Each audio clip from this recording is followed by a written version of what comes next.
이제 예수님께서는 종말에 대한 교훈을 본격적으로 말씀을 하십니다. 자, 그래서 우리에게 자세하게 말씀하실 때에 여러분 오늘 이 말씀뿐만 아니라 내가 하나님의 말씀을 대하여 말씀을 읽고 묵상할 때에 하나님께서 큰 은혜 가운데 내게 말씀으로 찾아오실 때가 있습니다. 바로 그때에 자세하게 말씀하실 때에 은혜를 주시며 말씀하실 때에 내게 믿음을 더하시며 말씀하실 바로 그때에 여러분 제대로 깨닫고 나에게 적용할 때에 큰 은혜가 되고 우리가 비로소 하나님의 뜻대로 행할 수가 있게 됩니다. 자, 가장 먼저 예수님께서 멸망에 가증한 것에 대해서 말씀을 하십니다. 도대체 이 멸망에 가증한 것이 무엇인가? 이것에 대한 해석은 굉장히 다양하고 분분합니다. 그래서 많은 사람들이 이것은 로마 총독이 예루살렘 성전 안에 세운 신상이거나 혹은 동상이다라고 해석을 합니다. 어쨌거나 그 일은 유대인들에게 하나님의 임재가 있는 그 성전 안에 이방 신상을 세웠으니 이 유대인들에게 이스라엘 백성들에게 아주 심히 모욕적인 일이었던 것이죠. 자, 그런데 오늘 이 예수님께서 하신 말씀을 원래의 이 단어 표현 그대로 풀어서 다시 설명을 하면 이 멸망에 가증한 것이란 이런 것이죠. 황폐를 초래하는 몹시 혐오스러운 것이 거룩한 곳, 즉 성전 안에 서 있는 것. 이게 멸망에 가증한 것이라고 하는 정말 예수님께서 말씀하신 문자 그대로의 의미입니다. 그러므로 극도의 신성모독의 행위가 되는 것이죠. 자, 그래서 이 말씀에 대해서는 여러분 예수님이 이게 처음 말씀하신 게 아니에요. 이 말씀에 대해서는 이미 먼저 다니엘이라고 하는 선지자가 하나님이 보여주신 그 환상 가운데 이것에 대한 예언을 했습니다. 그러므로 일찍이 이 말씀에 대해서 예언한 바가 있는 다니엘이 바라봤을 때는 이 말씀은 미래에 일어날 일이었어요. 그러나 예수님께는 과거 그리고 미래 모두 해당될 수 있는 사건이었던 것입니다. 자, 그래서 이 말씀을 이 멸망에 가증한 것이 선언 사건이 대체 뭐냐라고 할 때에 많은 학자들이 크게 세 가지의 가능성을 두고 이야기합니다. 첫 번째는 기원전 168년의 수리아의 셀류코스 왕조의 8대 통치자였던 안티오쿠스 에피파네스가 예루살렘을 점령한 후에 있었던 사건입니다. 자, 그 성전 안에 제우스 신상을 세웠어요. 그리고 하나님께서 율법에 의하여 가증한 짐승으로 규정한 돼지를 제물로 삼아서 그 예루살렘 성전 안에서 그 제우스에게 제사를 드린 사건이 있었습니다. 이것을 가리켜서 멸망에 가증한 것이 거룩한 곳에 선 사건이다라고 말합니다. 두 번째는요, 로마의 침공 때에 이 유대에 열심당원이 있었는데 이 열심당원을 전에도 한번 제가 말씀을 드렸지만 우리나라로 치면 옛날에 독립투사들 같은 사람들이었단 말이에요. 그런데 우리가 보면은 이게 비폭력 그냥 무저항 만세운동으로 한 독립운동이 있었는가 하면 적극적으로 이 친일했던 사람들을 처형하거나 몰래 암살하거나 아니면 그 일본의 총독을 암살하려거나 아니면 폭탄 테러를 하거나 이렇게 독립운동을 했던 독립투사들이 있습니다. 그런데 이 열심당원이라고 하는 사람들은 유대 나라의 독립운동을 하던 사람들과 같은 사람들인데 사람들의 목숨을 소중히 여기지 않았어요. 사람을 죽여서라도 자신의 나라가 로마로부터 독립되기를 원하고 그렇게 활동을 하던 사람들입니다. 자, 그런데 이 열심당원들이 예루살렘 성전을 점거했었던 때가 있습니다.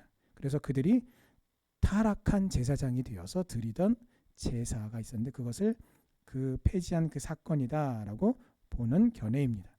마지막 세 번째는 로마가 예루살렘을 포위했던 AD 66년 그리고 4년 뒤에 완전히 멸망시킨 70년에 로마의 디도 장군이 성전을 점거하고 이 독수리 문양이 있는 그 그려진 로마 황제의 깃발을 예루살렘에 꽂은 사건이 있었습니다.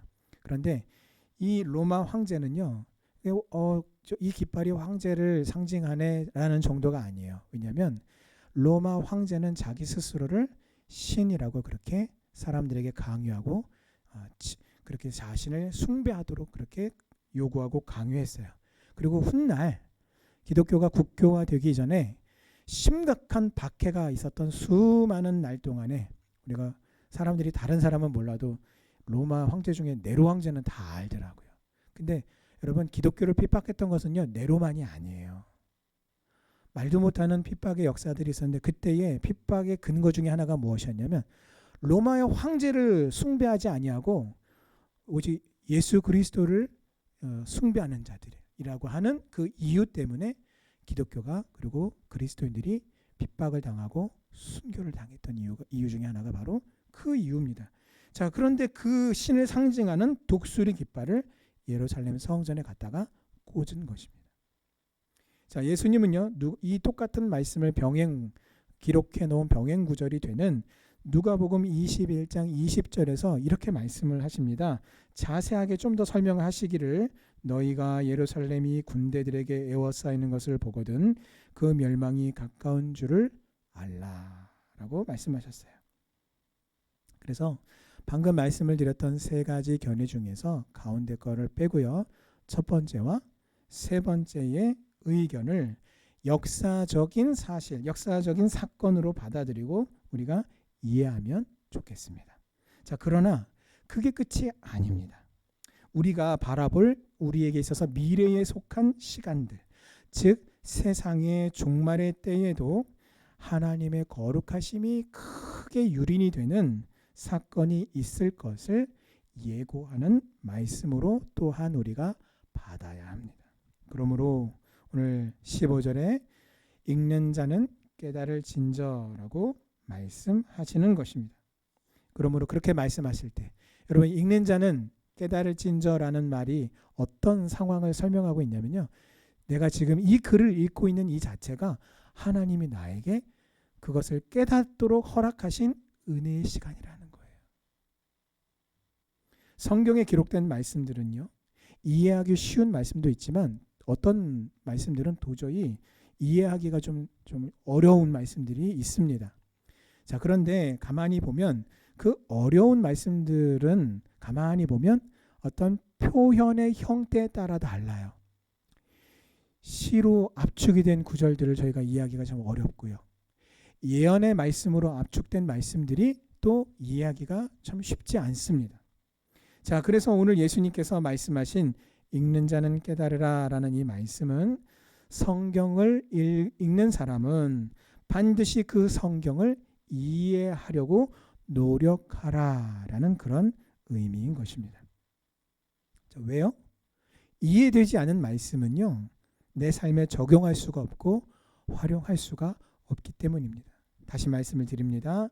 하나님의 말씀을 덮어놓고 믿는 것도 참 귀한 믿음이지만 하나님의 말씀을 먼저 이해하는 것이 중요합니다. 그래야 내 지식의 영역 안에 하나님의 말씀이 건축물처럼 아름답게 쌓여가요. 여러분 생각해 보십시오. 주먹구구식으로 갖다가 집어 던져 놓으면 아름다운 건물을 만들 수가 없습니다. 아름다운 것을 떠나서 여러분 생각해 보십시오. 아무리 아름다워도 만약에 그 아름다운 아파트, 아름다운 건축물이 그 안에 철근이 하나도 들어가 있지 않아서 사람들이 그 아름다움을 보고 야, 너무 아름답다라고 황홀해하지만 그 아름다움만 보고 그 건물 안에 들어갔다가는 딱 죽기 십상이죠. 언제 무너질지 모르기 때문이에요. 저도 얼마 전에 자료를 찾다가 봤는데 중국에서 이 고층 아파트가 여러 동이 한꺼번에 무너지는 영상이 있더라고요. 근데 이유는 딱 한 가지였어요. 철근이 안 들어갔어요. 철근이. 여러분, 하나님의 말씀을 내 안에 내가 이해한다라고 하는 것은 이렇게 내 안에 견고한 말씀의 진을 쌓는 거예요. 그러기 위해서는요, 정밀한 설계도가 필요합니다. 그리고 그 설계 도면을 따라서 제대로 시공을 할 때에 아름다울 뿐만 아니라 보다 견고한 건물을 지어 올릴 수가 있어서 여러분 그냥 아무렇게나 쌓아도요 되긴 돼요. 하지만 높이 올릴 수는 없습니다. 왜냐하면 기초가 엉터리이기 때문에 올라가면 올라갈수록 높이가 높아지면 높아질수록 무너질 확률이 아주 높아요. 하지만 여러분 보십시오. 우리가 흔히 아는 고층 건물들을 보십시오. 어떻게 세상에 저렇게까지 높게 지었을까? 실제로 그 높이에서 사시는 분들은요. 건물이 흔들려요. 바람이 좀 불면 흔들흔들 한다고 하는데 그 느낌이 참 뭐랄까요? 별로 안 좋아요. 가서 느껴보면 저는 다른 게 연상이 돼서 아마 그런 것 같아요. 이게 바람이 불면은 건물이 흔들리는 것 자체가 사실 안전하다라는 증거거든요. 사실 그렇습니다. 과학적으로 따지면 바람이 불 때 고층 건물이 이렇게 흔들리는 그 자체가 이 건물은 안전해요라고 하는 반증이에요. 그런데 저 같은 사람은 오히려 그 흔들림을 거기서 느끼면 이렇게 흔들리다가 이거 무너지는 거 아닌가? 이런 생각이 뒤따라오기 때문에 참 쉽지가 않죠. 근데 어떻게 그 건물이 계속해서 무너지지 않고 여전히 그 고층 건물이 유지할 수 있었습니까? 아주 정교한 설계 도면이 있고 그 설계 도면을 따라 지었기 때문이에요. 여러분 하나님의 말씀이 내 안에 이렇게 정교하고 또 튼튼하고 또 높은 건축물처럼 쌓이고 건설이 돼야 돼요. 자, 그래서 우리의 가슴에 불은 철철 넘치는데 하나님의 말씀을 우리가 온전히 이해하지 못한다면 어떻게 되겠습니까? 화살을 쏘는데 목표를 상실하는 화살처럼 헛되이 그냥 허공으로 날아가 버리고 끝나는 거예요. 하지만 반대로 아무리 많은 말씀을 이해하고 연구하고 암송한다고 해도 내 안에 말씀을 향한 열정과 사랑의 불이 없다면 어떻게 해요? 목표는 항상 그 정조준을 하고 있어요. 그 목표가 어디로 가든지 그 목표를 따라서 정조준하기를 잊지 않고 잃어버리지 않고 그대로 정조준을 하지만 영원히 발사될 일이 없는 것이에요. 그 무슨 소용이 있겠습니까? 그래서 여러분 하나님께서 우리에게 알려주신 대로 하나님의 나라와 하나님의 영광을 위해서 영광이라고 하는 우리 성도의 목표를 정확하게 조준하도록 도와주는 것은 하나님의 말씀의 지적인 영역에 속한 것이에요.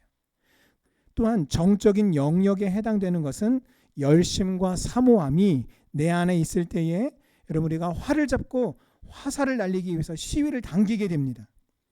열정이 있어야 당기는 거예요. 근데 여러분 열정만 있는다고 당겨지나요? 언젠가 한번 저도 국궁을 한번 이렇게 잡아본 때가 있었는데요. 맨날 그 TV에서 봤을 때는 국궁 쏘시는 분들이 그냥 평평 쏘서 날아가서 그냥 탁탁 맞으니까 최소한 저는 그 앞에 이렇게 가서 탁 맞아가지고 화살이 풀 떨리지는 않더라도 그냥 거기에 맞을 줄 알았거든요. 아이고 웬걸요. 거기 가지도 못해요.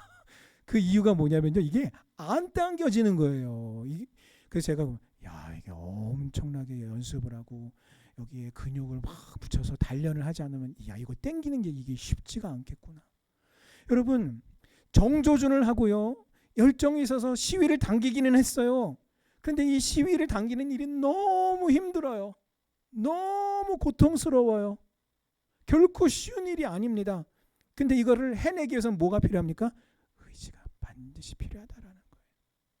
하나님의 말씀을 향해서 우리의 지적인 영역, 정적인 영역, 의지적인 영역이 다 함께 모아질 때에 하나님의 말씀의 놀라운 그 능력이 비로소 나의 것이 되고 내 삶에 나타나게 되는 것입니다. 엠마오로 가는 두 제자들처럼 엠마오로 가다가 주님을 만났던 그 두 제자들처럼 예수님께서 말씀을 풀어주실 때에 그 마음에 더디 믿는 어리석음을 우리 역시 빨리 벗어버려야 합니다. 하나님의 계시의 말씀이 우리에게 선물로 주어졌습니다. 성령님의 지혜를 구하며 겸손하고 부지런히 성경을 연구하고 배우고 익혀서 하나님의 말씀의 이 지정의의 요소들을 충족시켜서 하나님의 나라와 영광을 온전히 위하는 우리 성도님들 되시기를 주님의 이름으로 축원합니다. 자, 예수님께서 큰 환난의 때에 여러분 성도들에게요 어떻게 해야 되는지 신자의 태도에 대해서 오늘 가르쳐 주십니다. 근데 뭐라고 말씀하시는가 봤더니 도망가래요. 산으로 도망가라고 하십니다. 그리고 주의사항을 말씀하시기를 도망갈 때에 지붕에 있는 자들은 물건을 집 안에 있는 물건을 가지려고 내려가지 말고 또 밭에서 일하던 사람들 밭에 있다가 겉옷을 가지러 뒤로 돌아가지 말고 이 말은 무슨 말이야? 그 위기 상황을 본 즉시 깨달은 즉시 그 즉시로 대피하라 도망가라 라는 뜻입니다. 자, 그 즉시 신속히 대피하라 라는 의미이기도 하고요. 또 두 번째로는 롯의 아내와 같이 이 세상의 재물과 이 세상 연락과 이 세상 향락과 욕심에 마음을 뺏겨서는 안 된다라고 하는 교훈이기도 합니다. 자, 그래서 그날에는 임산부들과 젖먹이는 자들에게 화가 된다라고 말합니다. 우선 아이를 임신하신 분들은 이 산딸이 차오를수록 걷는 게 쉽지가 않고요. 뒤뚱뒤뚱 하잖아요. 그러니까 이게 빨리 신속히 못 가요. 그래서 화가 되고요. 또 젖먹이는 엄마들 죽으면 죽었지 내가 아이를 버리는 엄마가 있을까요? 없어요. 없단 말이에요. 그러므로 신속히 산으로 도망가라 하신 이 예수님의 말씀을 행하기가 내가 신속히 도망가겠다고 젖먹던 내 아이를 버리고 도망가는 엄마는 세상에 없습니다. 그러므로 화라는 것입니다. 자, 또한 이런 도망이 겨울이나 안식일에 되지 않도록 기도하라 라고 말씀하십니다. 창세부터 지금까지 이런 환난이 없었고 후에도 없으리라 라고 말씀하셨습니다. 자, 그러면 어떻게 해야 될까요? 여러분 어제 깜짝 놀라셨죠?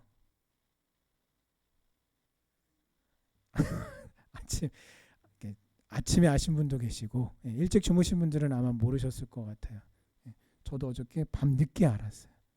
밤늦게 알았다가 또 자고 일어났더니 또 뭐가 또 달라져 있더라고요. 또 아마 여러분 수많은 국민들이 어제 정말 화들짝 놀랐고요. 깜짝 놀랐습니다. 그리고 그 중에는 사태의 심각성을 깨닫고 국회로 달려간 수많은 시민들이 있어요.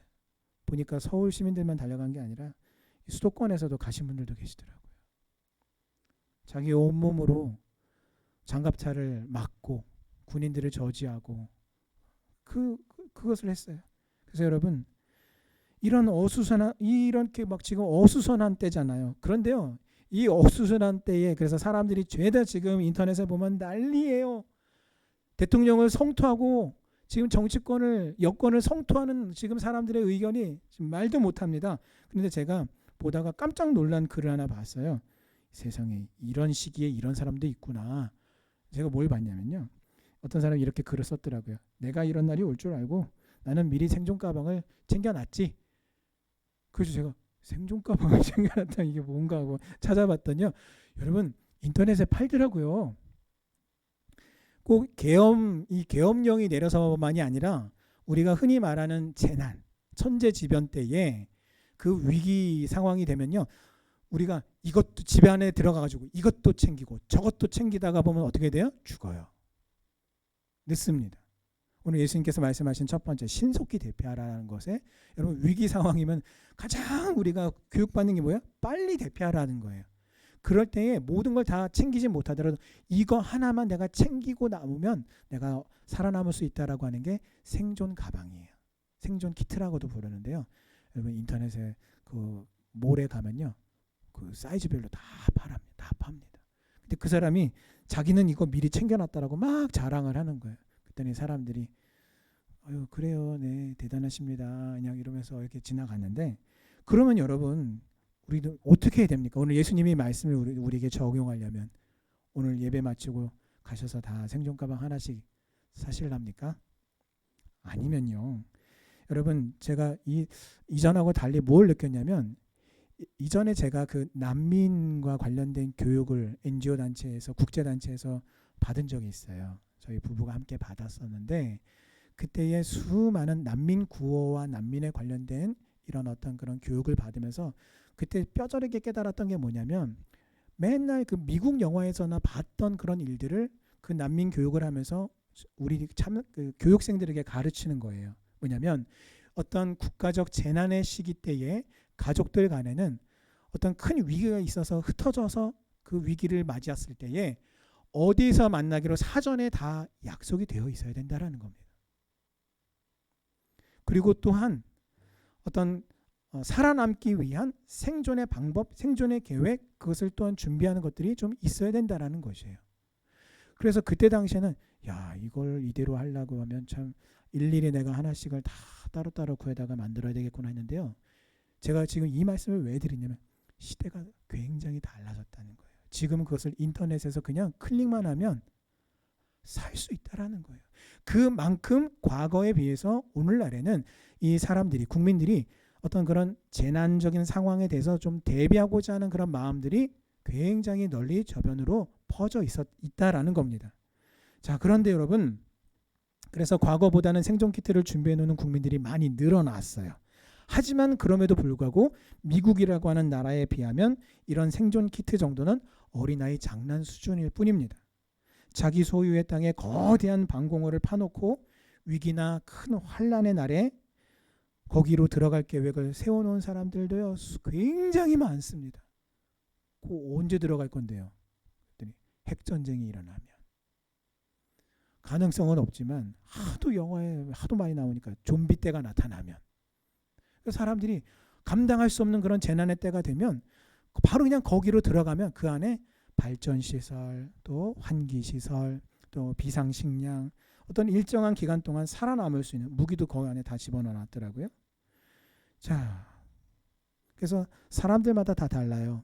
어떤 사람은 개인용 참호라고 부를 정도로 작은 시설의 공간을 마련한 사람도 있지만 또 어떤 사람에게는 이게 개인 소유의 공간입니까? 라고 말하기에는 너무나 어마어마하게 큰 규모와 시설을 자랑하는 사설 벙커를 꾸며놓은 사람도 많고요.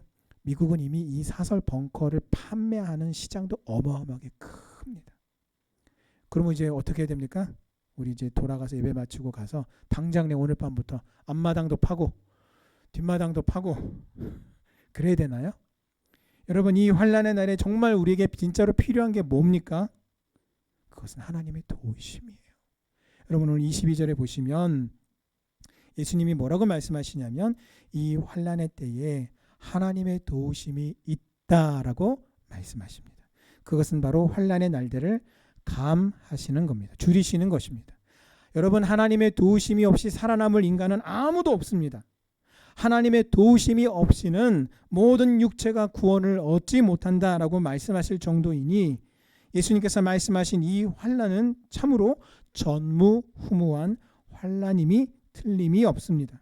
그러므로 믿음의 백성으로서 오늘 저와 여러분들은 참 도움이 되시는 하나님의 도우심을 구하며 환난의 어려움을 극복하고 하나님의 나라에 넉넉히 들어감을 얻는 우리 성도님들 다 되시기를 주님의 이름으로 축원합니다. 아멘. 자, 예수님은 오늘 무엇을 말씀해 주셨냐면요. 환난의 날이 반드시 있을 거야.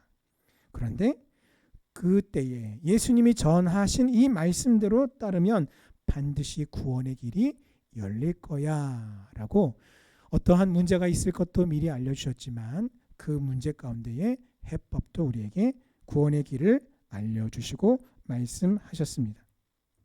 자, 그렇다면 하나님께서 그 환난의 날을 감하시는 이유가 무엇입니까? 오늘 말씀에 가만히 보면요. 그 이유가 나와 있어요. 22절에 그러나 하나님께서 왜 그날들을 감하신다고요? 택하신 자들을 위하여 라고 하십니다. 즉 대환난을 포함한 인류 역사의 모든 일들은 언제나 믿음의 백성, 믿음의 자녀를 중심으로 돌아갑니다. 그래서 이 말씀이 1차적으로는 예루살렘 멸망 당시의 그리스도인들을 보호하기 위해서 하나님께서 그 전쟁의 기간을 단축하실 것이다 라고 하는 의미의 말씀입니다. 그러나 궁극적으로는 최후의 대종말의 때에 대환난의 기간을 택한 백성, 믿음의 백성들을 위해 단축하실 것이다 라고 하는 의미이기도 합니다. 그래서 여러분 이 말씀은요. 이 말씀을 오늘 이렇게 22절 말씀을 읽으시면서 그러나 택하신 자들을 위하여 그 날들을 감하시리라. 아멘 하고만 넘어가지 마시고요. 22절의 말씀을 읽으시면서 하나님이 나에게 주시는 여러분 사랑의 편지를 꼭 읽으시길 바랍니다. 내가 너를 이렇게 사랑해 라고 하시는 하나님의 그 음성을 여러분 꼭 믿음의 귀를 열고 들으시는 그런 은혜가 있으시기를 주님의 이름으로 축원합니다. 그래서 여러분 이 세상의 중심은요 권력자가 아니에요. 지금 전 세계적으로 대한민국이 지금 웃음거리가 되고 있고요. 결과적으로 보면은 계엄령이 지금 실패했지만 사람들이 그런 계엄령도 제대로 못한다라고 그렇게 말을 하긴 하더라고요. 얼마나 다행입니까? 그래서 여러분 만약에 계엄령이 성공했더라면 어떻게 됐을까요?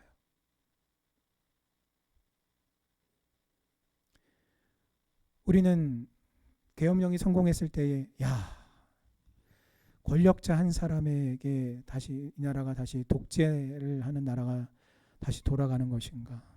군사 정권 시절로 다시 돌아가는 것인가? 이 권력이 저 한 사람에게 다시 또 돌아가는 것인가? 아마 우리 그렇게 생각했을 거예요. 그러나 여러분 우리는 오늘 이 하나님 말씀을 통해서 분명히 알아야 합니다. 세상의 중심은요 권력자를 중심으로 돌아가지 않아요. 유명인이거나 혹은 돈이 많은 재력가를 중심으로 돌아가지 않습니다.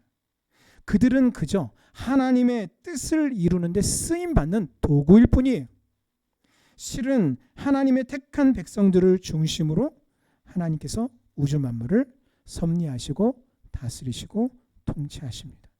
따라서 믿음의 백성인 성도야말로 오늘 하나님을 예배하는 오늘 저와 여러분들이야말로 온 우주의 주인공으로 하나님이 세우셨음을 기억하고 그 놀라운 그 은혜에 우리가 감사하고 또한 하나님의 전능하심에 경외하는 마음으로 우리에게 맡기신 믿음의 사명에 충성을 다하는 성도님들 되시기를 주님의 이름으로 축원합니다. 자, 오늘 마지막으로 보면 예수님이 뭐라고 말씀하시냐면요.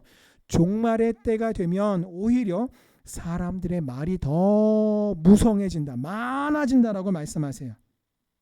그 많아진다라는 게 어떤 것을 말합니까? 예수 그리스도가 여기 있다, 저기 있다라고 하는 말들이 많아진다라는 겁니다. 그래서 나는 예수다라고 그렇게 주장하는, 자칭 나는 예수다라고 주장하는 가장 많은 사람들이 대한민국에 존재하고 있죠. 자, 또한 거짓 그리스도들과 거짓 선지자들이 일어나, 여러분 일어난 것까지는 좋아요. 근데 예수님이 뭐라고 말씀하시냐면 그들이 일어나서 기적을 행한대요. 기적을 행한대요. 그리고 구원의 확신을 가진 택함 받은 믿음의 백성들까지도 미혹할 것이다 라고 말씀하시면서 한마디로 이렇게 말씀하십니다. 믿지 마라 이렇게 말씀하세요. 여러분 왜 예수님이 믿지 말라고 말씀하시는 걸까요? 왜 그런 걸까요? 제가 어렸을 때 생각이 났어요. 제 형제 3남매인데 저희들이 어렸을 때 어머니가 외출하시면서 제 집에 저희밖에 없었어요. 근데 어머니가 그래요. 아무한테나 문 열어주지 마라 이 말씀을 하고 가셨어요. 이제 그러면 이제 엄마가 왔는데 야 문 열어라 그랬더니 안에서 뭐라 그래요? 아들이 안 돼요, 문 열어줘요. 엄마라니까 아무한테나 열어주지 말라고 했어요. 여러분 그러면 돼요, 안 돼요? 당연히 안 되죠. 예. 그런 일이 벌어지지 않는 이유가 뭡니까? 목소리만 들어도 엄마인 걸 아니까 엄마야 하고 열죠.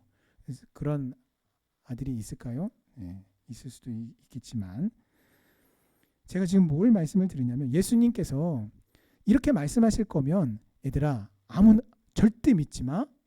말세에 가면 이렇게 돼?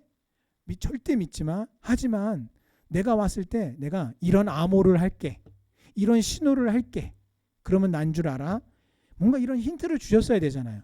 그런데 그런 거 없이 지금 뭐라고 말씀하십니까? 믿지 말래요. 그럼 왜 예수님이 믿지 말라고 하시는 걸까요? 아니 분명히 예수님이 언제일지는 모르지만 정확히 언제인지는 몰라도 분명히 어느 날에 예수님께서 재림주로 오실 게 확실하잖아요. 그러면 좀 여지를 좀 주셔야 되는 거 아닌가요? 어떻게 구별하라고요? 그래서 만약에 예수님이 야야야 말세가 되면 다 내가 예수다라고 여기저기서 말도 많고 시끄럽고 다 믿지 마라 이렇게만 말씀하시면 어떻게 돼요? 아니 예수님 귀담아 듣지 말라고 하셔가지고요. 예수님이 오셨는데도 아니 내가 정말 다른 이유가 아니라 예수님 말씀은 그대로 그대로 믿고 무시하다가 진짜 주님이 오신 것도 제가 몰랐단 말이에요. 이렇게 말할 수도 있지 않게 될까요? 아닙니다. 절대로 그럴 리가 없습니다. 왜냐하면 오늘 예수님께서 사람들의 그 무성한 말과 미혹에 넘어가지 말라라고 말하신 이유가 무엇이냐면 예수님의 재림은 전 우주적인 재림이 될 것이기 때문이에요. 그래서 조용히 행차하셔서 오셨는지 가셨는지 모르는 사건이 아니라 온 우주가 예수님께서 심판주요 재림주로 오심을 보게 되고 알게 되는 사건이기 때문입니다. 그러므로 더 많은 미혹이 넘쳐날수록 믿음의 백성인 성도는 하나님의 말씀을 더욱 굳게 붙잡아야 합니다. 자, 오늘 28절에 보시면 예수님이 그렇게 말씀하시며 죽음이 있는 곳에는 독수리들이 모일 것이니라 라고 말씀을 하세요. 자, 독수리는요 썩은 고기를 먹죠. 그렇기 때문에 죽음이 있는 곳에는 언제나 몰려 있습니다. 독수리 떼가 하늘을 빙빙 돌면 날고 있는 것을 본다면 그 독수리 떼가 있는 곳 아래에는 죽음이 있다는 것을 알리는 것입니다. 자, 그러므로 부패와 타락으로 인해서 썩은 시체와 같이 악취를 풍기며 파멸이 예정된 그 예루살렘에 로마의 군대가 모여들었던 것처럼 장차 하나님의 심판을 받아 멸망이 예정된 부패한 세상에 재앙의 천사들이 들이닥치는 것을 예수님께서 예언하시는 것입니다. 세상 끝날에 불법이 횡행하는 모든 것은 다 죽음이 있는 것입니다. 사이비 종교 집회의 곳이나 그곳이 바로 육적으로나 영적으로 심하게 썩고 타락한 것입니다. 그러므로 우리에게는 분별력이 필요합니다.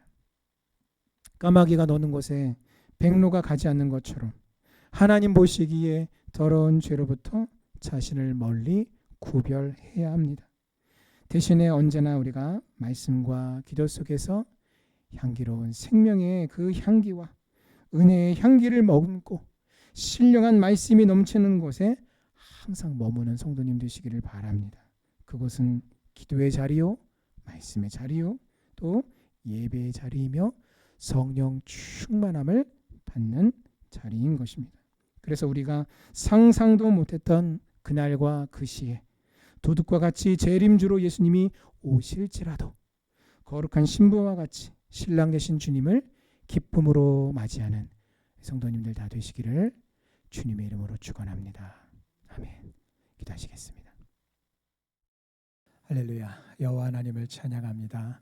찬양하며 내게 경배하며 찬양하며 예배할 하나님의 그 은혜를 또 믿음을 나에게 충만히 채워주시기를 간절히 간구하는 찬양으로 하나님 앞에 나가시겠습니다.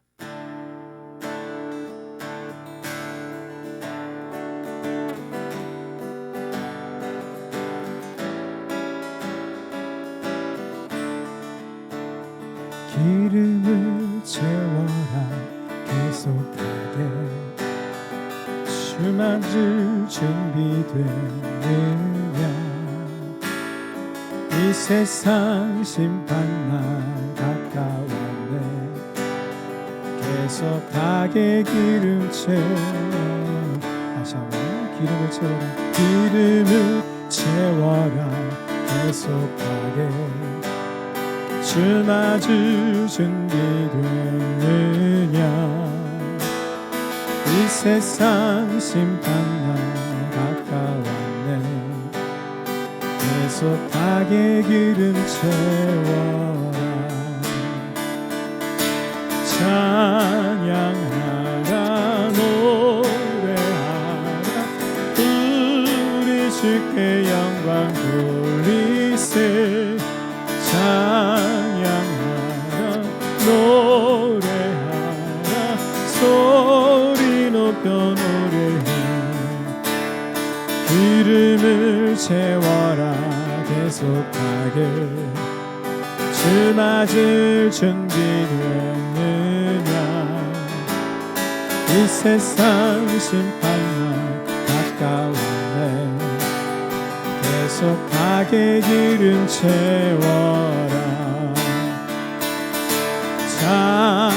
찬양하라 노래하라 우리 주께 영광 돌리세 찬양하라 노래하라 소리 높여 노래해 찬양하라 찬양하라 노래하라 우리 주께 영광 돌리세 찬양하라 노래하라 소리 높여 노래해 기도를 하여라 어두지게 사람들 어서 나타라 예수님 오실 날 가까웠네 계속하여 전도하여 기도를 하여라 기도를 하여라 어두지게 사람들 어서 나타라 예수님 오실 날 가까웠네 계속하여 전도하여라 찬양하라 노래하라 우리 주께 영광 돌리세 찬양하라 노래하라 소리 높여 노래 찬양하라 찬양하라 노래하라 우리 주께 영광 돌리세 찬양하라 노래하라 소리 높여 노래해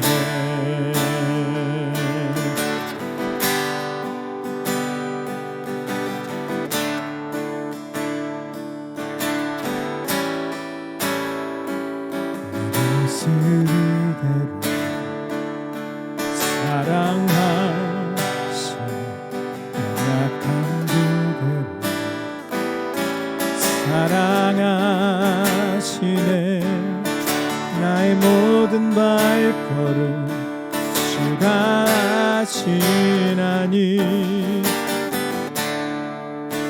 나를 인도하소서 내 모습을 이대로 사랑하시네 약한 그대로 사랑하시네 나의 모든 발걸음 주가 하시나니 나를 인도하소서 주의 날개 아래 거하는 곳 주의 임재 안에 거하는 곳 나의 가장 큰 소망 나의 가장 큰 은혜 주와 함께 보내니 주의 날개 아래 거하는 곳 주의 임재 안에 거하는 곳 나의 가장 큰 소망 나의 가장 큰 은혜 주와 함께 보내니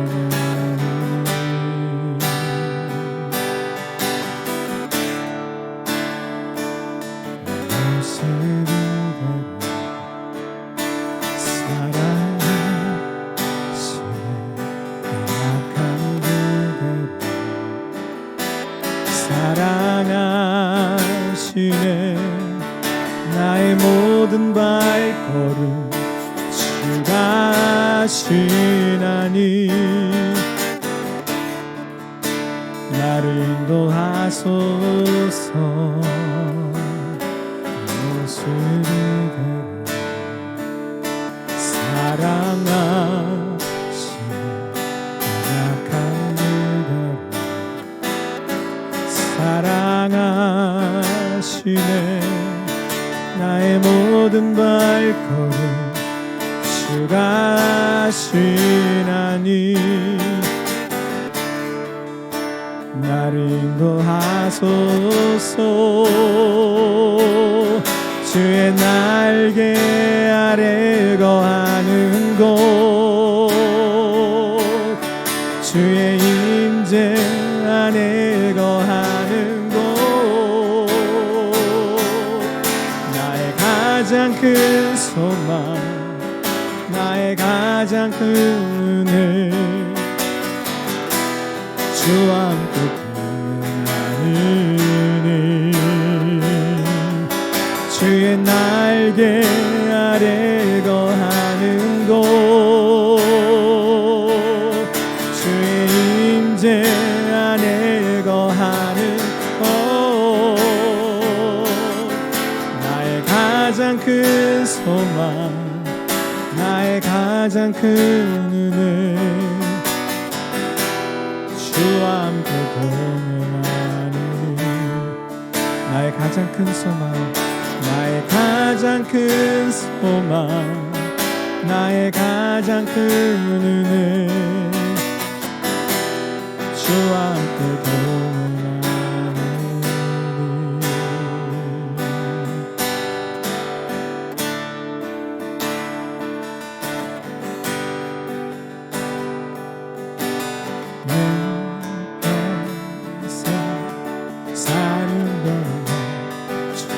찬양하리 여호와 하나님은 주를 찬양하리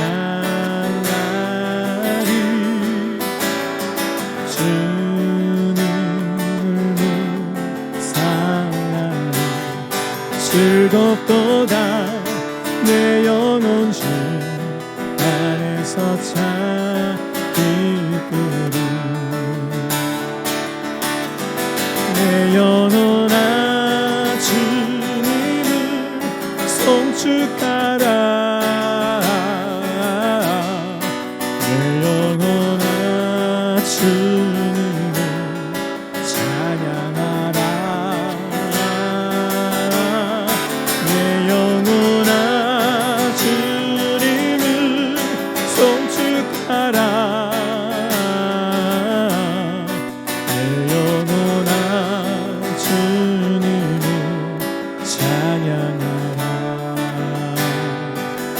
내 평생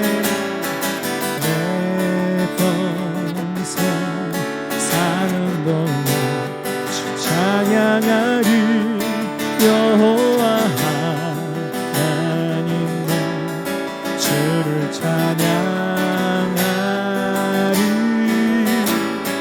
주님을